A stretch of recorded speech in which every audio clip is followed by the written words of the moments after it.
Hello, hello, hello. Welcome back. This is Aluminum Tarot. Thanks so much for joining today. It's going to be a pleasure reading for you. Today we're going to do the sign of, what are we doing? Aquarius, and then we'll move on to Scorpio to cap it all off. Sun, Moon, and Rising, and we're going to use 3 different decks. The Wild Unknown Tarot. We're also going to clarify with the Nightmare Before Christmas cards, and then finally move to an advice spread with the Moonology Oracle deck. So, order of the day, as always, if you like what you see here, please be sure to give a like. Let me say that right again. Please be sure to give a like, share, subscribe, ding that notification bell, and comment below to see how this reading actually affects you. Sorry, I just had my morning coffee, and I'm not much of a morning person, but I'm going to get through this. So, also, if you would like a personal reading with me, one that is in tune with your specific energies, and not the energies of the collective, please be sure to get back to me at the information provided in the description box below. So, that said, we're going to do a couple of things for the order of the day. First of all, we'll talk a little bit about some of the astrological transits taking shape in the celestial heavens at the moment. The first one, and one of the most important, is that we will have a solar eclipse in Libra, which is going to take place on October 2nd, which is going to be this Wednesday, if I'm not mistaken. This is going to be an eclipse of the sun. Additionally, what it will do, it will get people to focus on purging the things that, take away their balance and harmony within their life, whether that's in relationships, business partnerships, or sometimes even with your open and outright enemies. The other thing is the Pluto going direct in Capricorn. This will take place on the 12th of October.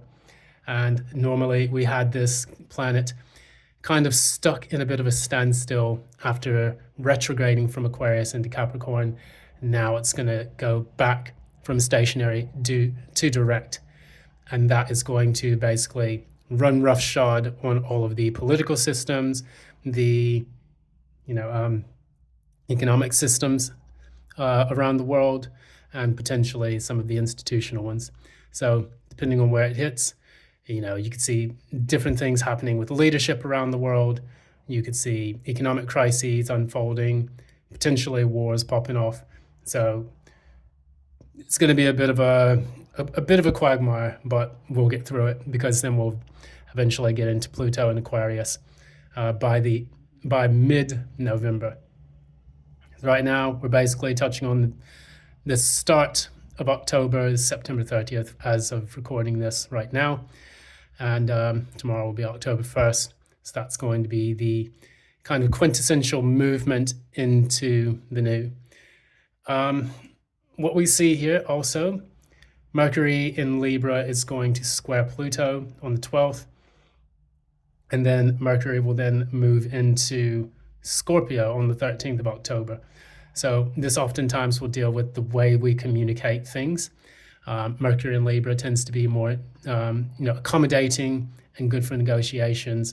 So we may see some tensions in negotiations as they unfold, and then moving to outright, declarations of war as soon as Mercury goes into Scorpio. It's kind of like, I'm tired of talking. Let's do this. We also have Sun opposite Chiron on the 14th of October. This talks quite a bit about dealing with old wounds that tend to hit us at our very core and our very essence. I personally have a Sun conjunct Chiron in my natal chart. It sucks. It's not very fun. It tends to dredge up a lot of the same kind of wounds that have affected you since childhood. And it's a lifelong lesson to kind of have. It is actually quite enlightening, though. It teaches us how we can use our resources and our personal skills, qualities, and talents to overcome those difficulties. Finally, we have the full moon in Aries, which is going to kick off on the 17th of October.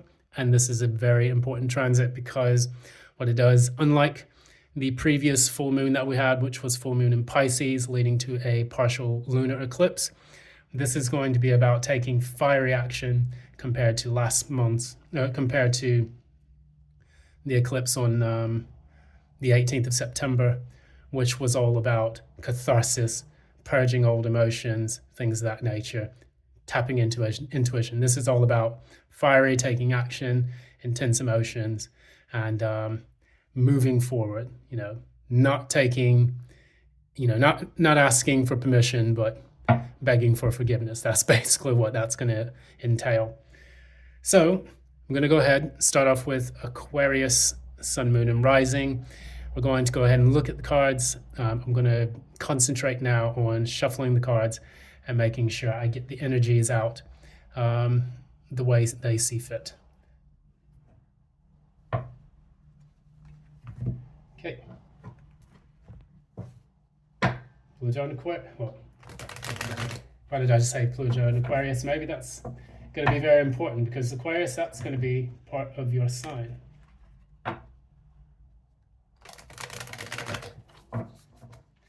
Aquarius, Sun, Moon, Rising for October 2024.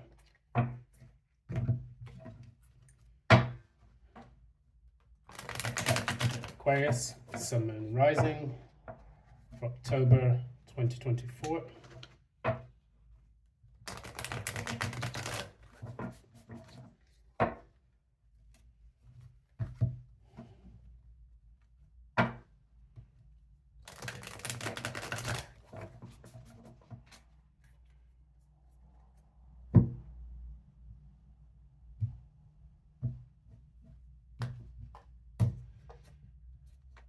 Okay. Aquarius's current energy. Good. Good. Aquarius's challenge. All right. What's happened in the recent past?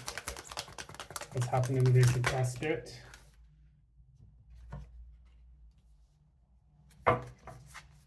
What's happening in the near future?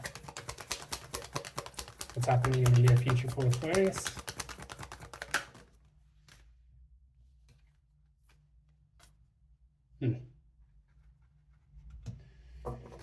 What's at the core of this reading?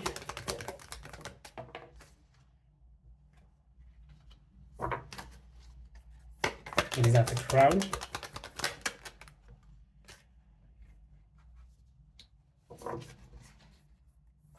What is the signifier?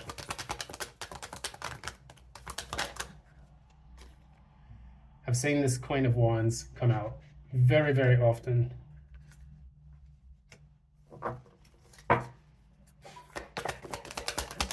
Finally, what is the penultimate outcome for this reading? Oh no!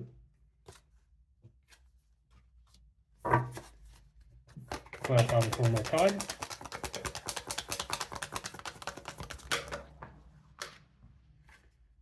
Okay.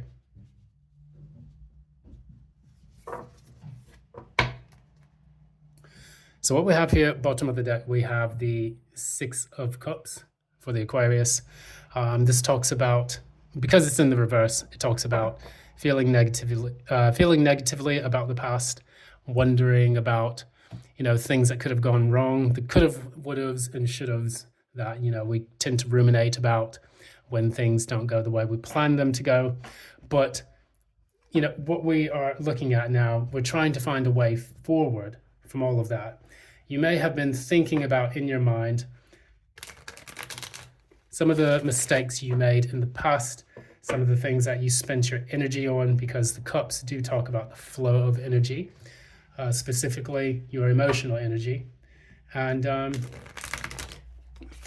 how that was spent in the recent past.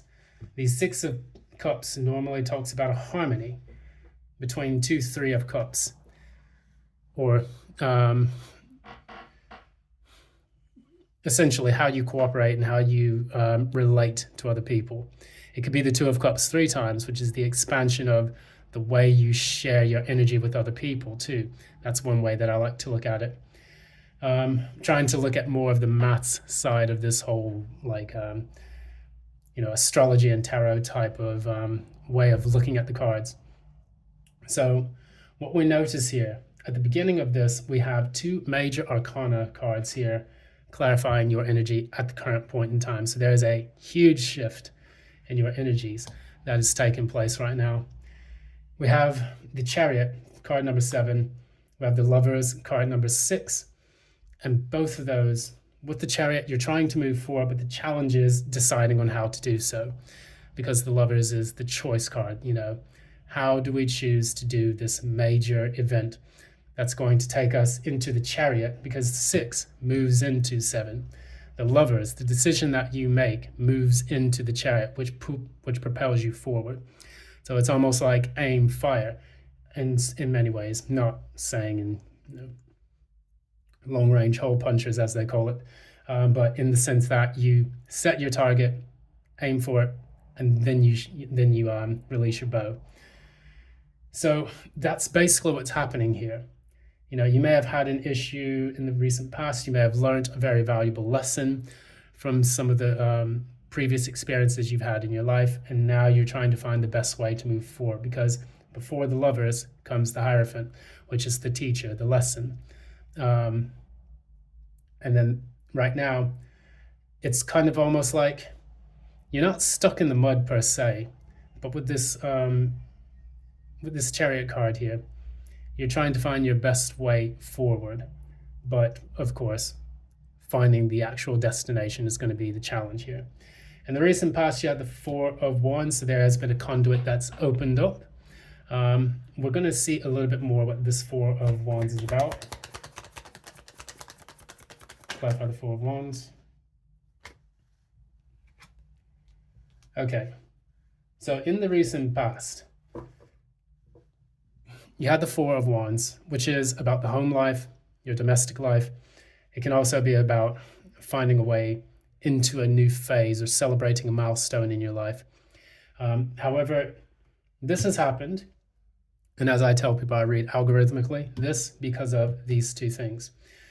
We have the 4 of Wands because of the 7 of Cups and the 6 of Swords in the reverse. So in the recent past, you had an intense amount of difficulty understanding what to do next. You were kind of paralyzed and frozen in indecision, fear, and also too many options available at your disposal, trying to find out which option was the best one for you to go towards.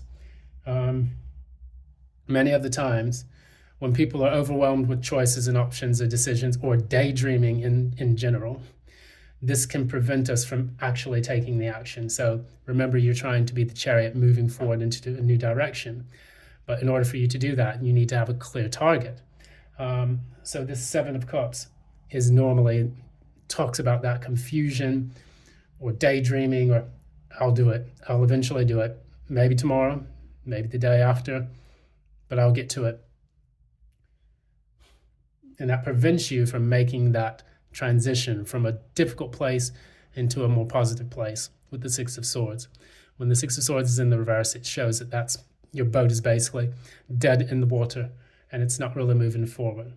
But now it seems that you actually have that capacity to move things forward, celebrating that new milestone, either in your domestic life or in a milestone in your life in general. It could be work related for some of you. It could also be love related for many of you. Everyone's chart is different. No two Aquarians are the same. We move then into the future. We have the Devil and the 5 of Wands in the reverse. Now, this is a very interesting card combination here, so I'm going to clarify it. Clarify the Devil, Hangman,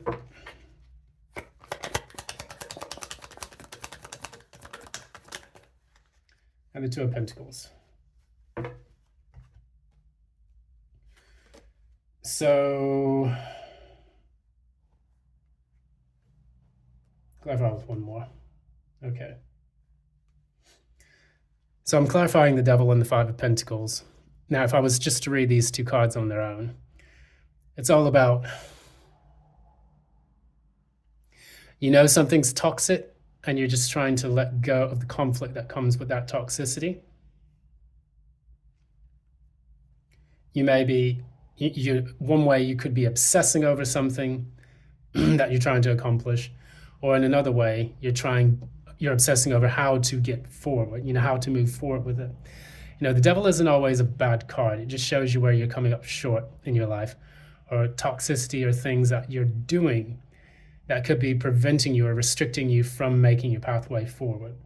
So with this, in essence, what I could say this is that you're looking at yourself, you're kind of reevaluating some of the places in your life where you have kept yourself stuck in the past, possibly with the Seven of Cups and the Six of Swords in the reverse.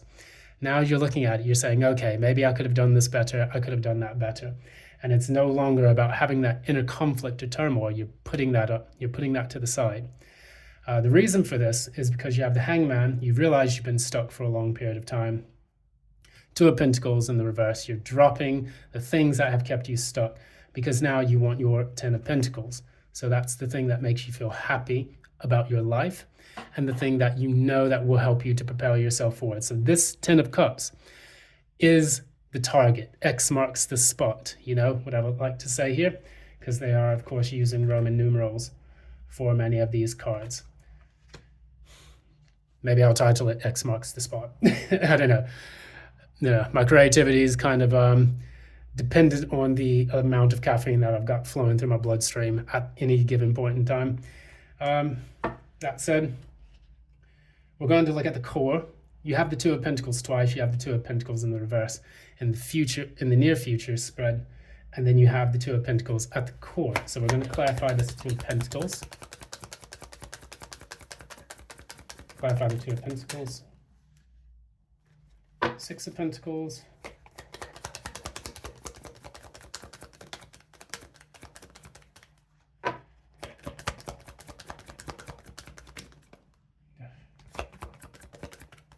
And Five of Pentacles. Okay. All right. So we have the Two of Pentacles, and then we have the Five of Pentacles here.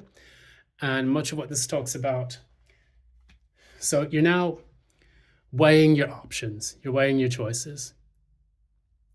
And a lot of this is due to the fact that in the past you gave to things that disappointed you heavily.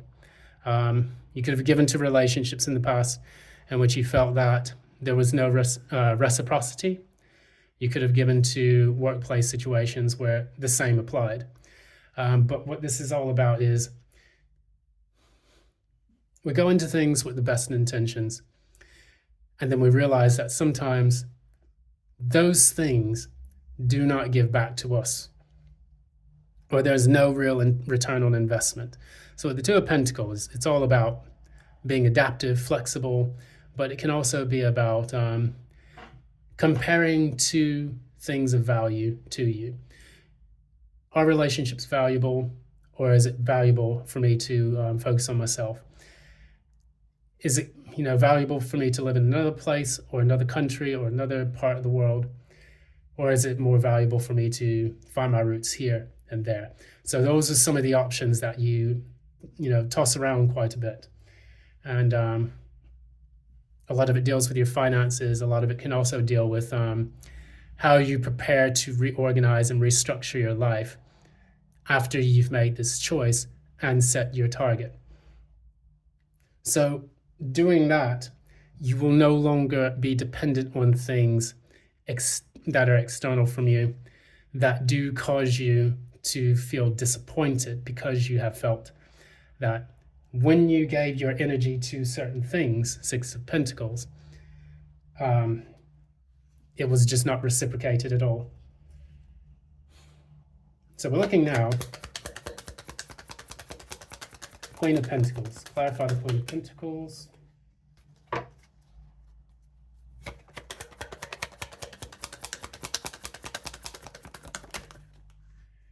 Clarified by the Queen of Pentacles. Okay, so there we have. And the World at the bottom of the deck so far. So let's talk a little bit about this. You have the Queen of Pentacles clarifying the Queen of Pentacles, and the Eight of Pentacles in the reverse. Now, interestingly enough, at the core, you have Two of Pentacles plus the Six of Pentacles. When you worked on this thing that you gave your energy to, it ended in disappointment. Eight of Pentacles comes from the Two and the Six of Pentacles, leading to the Five of Cups. This time it's in the reverse. and you have the Queen of Pentacles twice, which is a massive clarifier saying that it's time for you to focus on yourself a bit. Self-care, self-love.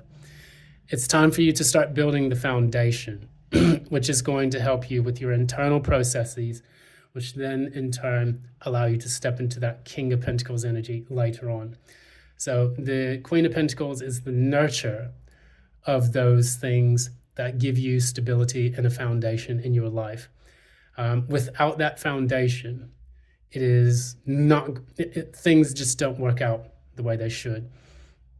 When we don't have a positive mother figure in our life, the one that actually nurtures us, the mother nurtures and protects and, builds people up emotionally, or at least in their, their emotion or their sensory self. And so with this, what it's absolutely telling you to do is to find your value and then build upon that. And the only way you can do that is by working on yourself. Eight of Pentacles in the reverse. It's pointed towards the reader, meaning that it is an internal process. It is no longer an external process. And the beauty of that is now that you're laying the foundation for what you're going to do next, that's how you're going to be able to set off into a new path. Because it's almost like you know where you want to go, but the roads haven't been built yet. So now you're laying that tarmac down towards your target. You're going to be able to move towards your destination. That gives you that Ten of Cups. Very interesting way that this is shaping out. It's just the image I'm getting in my head. So finally, we have the Ten of Cups reversed, and this the Knight of Swords. Clarify the Ten of Cups. Okay. Clarify the Knight of Swords. It's way too many cards.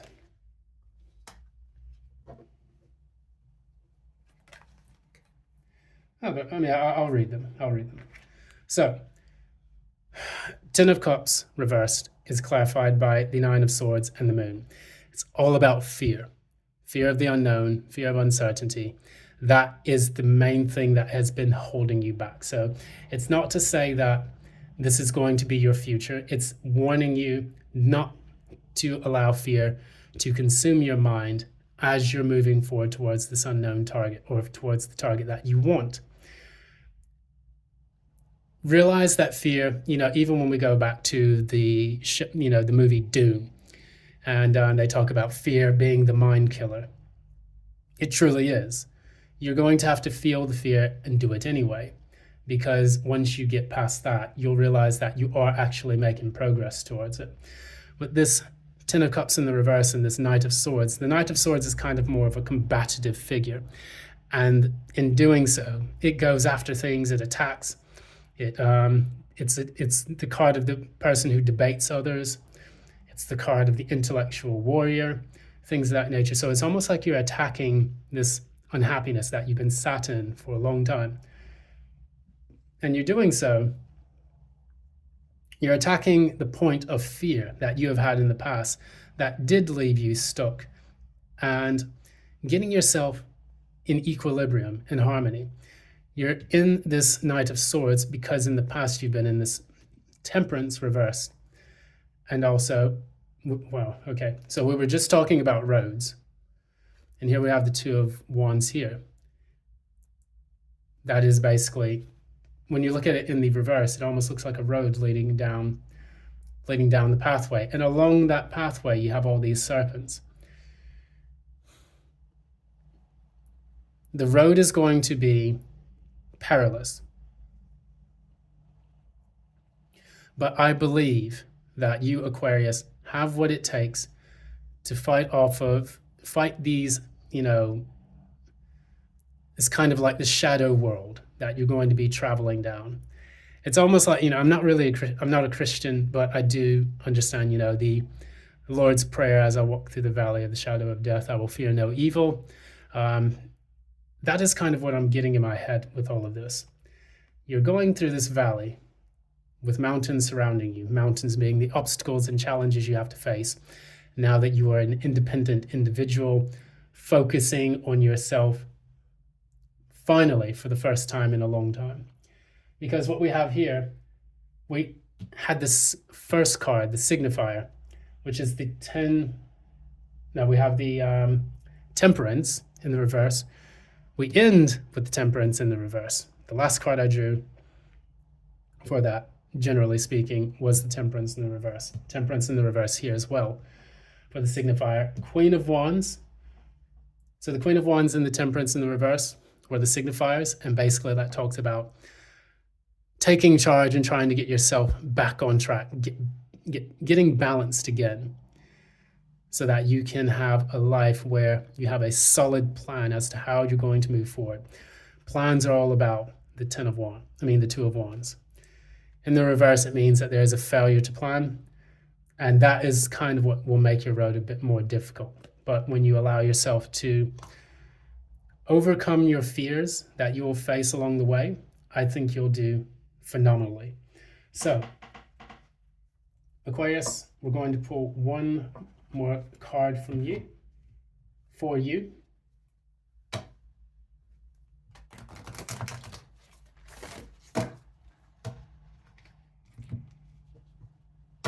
What is the advice for Aquarius?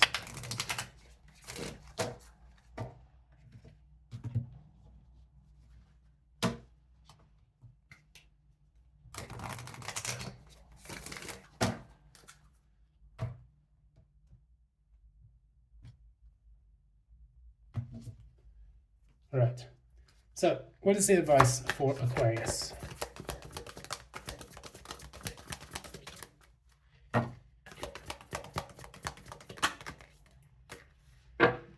All right, so we just talked about this for quite a bit of time. Step outside of your comfort zone. North Node. The North Node always talks about where we're moving into for this lifetime. South Node is what we're moving away from. So wherever your North Node is, look at that and find out what your South Node is, and those are the things and the directions you have to take in this lifetime. So if your North Node, for example, my North Node is in Cancer, and this is a significant point for your life to understand how to kind of form and shape it. For me, it's all about learning more about self, learning more about the subjective world that I've built for my own, and stepping outside of the shell, becoming fortuitous, and getting the things that I want, because Cancers can be quite determined to do the things they want. They represent the mother. Step outside of your comfort zone, find your true north, your North Node, and go for that. Aquarius, you represent the star, and the star is the true north.